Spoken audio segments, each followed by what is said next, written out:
As long as your habits never change, you will always be swimming an uphill battle to follow Jesus.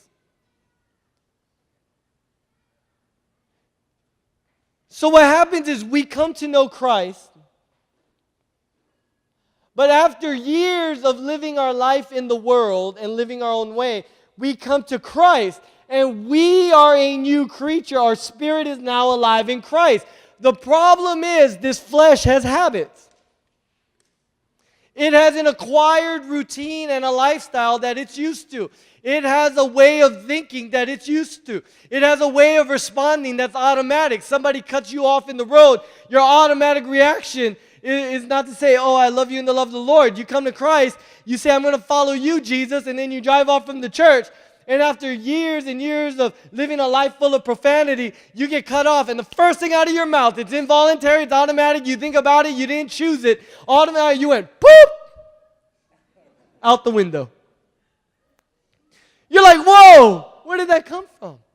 It's your habit. It's your lifestyle. It's your acquired pattern of living.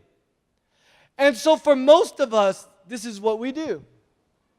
We live our lives in Christ, but because Sunday morning is the only church thing we do, it's that 2 hours in the middle of our 24/7, 168 hours in a week.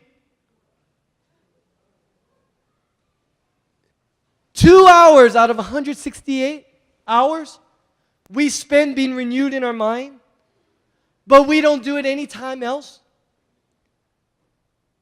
What we're doing is we are swimming as hard as we can against the current of the water.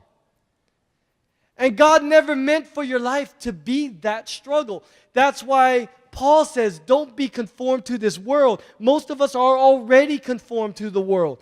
And it's so funny that he's talking to people and he's saying, you know what? Don't go back. But be transformed by the renewing of your mind. Because you have to change your habits.